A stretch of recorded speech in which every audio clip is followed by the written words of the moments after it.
Chapter 5: Reform for African Americans. After the Civil War, a series of changes were made to the U.S. Constitution. The 13th Amendment was ratified in 1865. It ended slavery in the U.S. The 14th Amendment was ratified in 1868, giving former slaves rights as citizens. The 15th Amendment was ratified in 1870. It gave all male citizens the right to vote. Even though these laws had changed, there were still years of turmoil. White Americans were making unfair laws called Jim Crow laws. They were designed to keep African Americans from having rights. In 1896, the Supreme Court said that these Jim Crow laws were not illegal. This was not overruled until 1954. There were three civil leaders that fought for reform for African Americans during this time: Ida B. Wells, Booker T. Washington, and W.E.B. Du Bois. Ida B. Wells was an African American who was born into slavery in 1862. She was freed after the Civil War ended.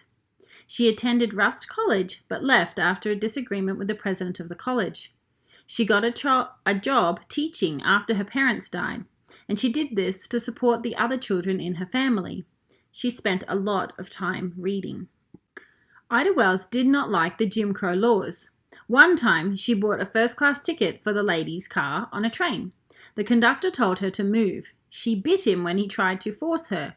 She later sued the railroad. She went to court several times to fight her treatment. She had mixed success in the courts. In 1892, competition in the grocery business led to an attack of African American owners. Several men were arrested.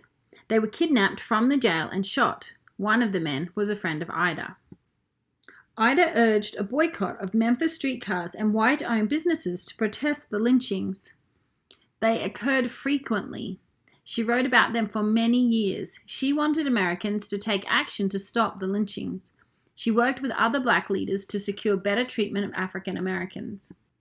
Booker T. Washington was born enslaved and was freed after the Civil War. Education was important to Booker Washington. He taught himself the alphabet. He begged to be allowed to go to school and learn.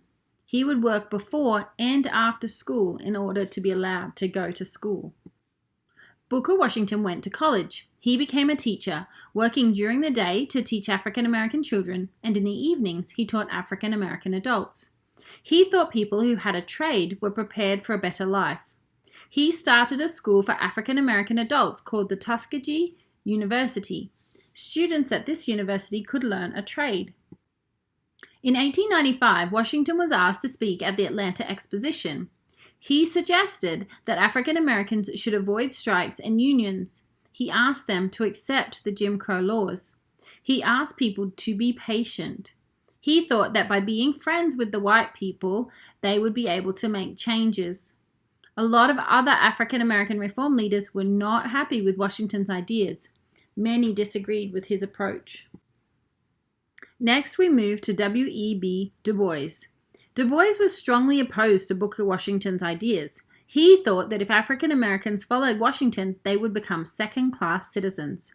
He felt that the color line must be broken, the invisible barrier that segregated African Americans and white people in all areas of life. Du Bois was educated at good schools. He went to Fisk University in Nashville, Tennessee, and then later became the first African American to receive a PhD from Harvard. He wrote a book called The Souls of Black Folk. He argued that the African American community should try to develop what he called the talented 10th. They should try to find ways to transform the most able 10% of the black population into intellectual leaders, who could then help the rest of the African American population. Many Americans were willing to look the other way about how African Americans were being treated. Lynchings and riots were increasing across the country. Many white reformers joined the Niagara movement. They formed the National Association for the Advancement of Colored People, NAACP. This group became a leader in the national civil rights movement. Du Bois was the leader of the NAACP for many years, but eventually became discouraged by the lack of progress and moved to Ghana in Africa, where he lived until he died. In 1954, a Supreme Court decision declared that schools must integrate. Ironically, it was on the day after Du Bois died that more than 200,000 people gathered in Washington, D.C. to hear the leaders of the NAACP speak about equal civil rights for all Americans. From the steps of the Lincoln Memorial, Dr. Martin Luther King Jr. gave his famous "I Have a Dream" speech. I have a dream that one day this nation will rise up and live out the true meaning of its creed. We hold these truths to be self-evident, that all men are created equal. The civil rights movement of the 1960s had many successes.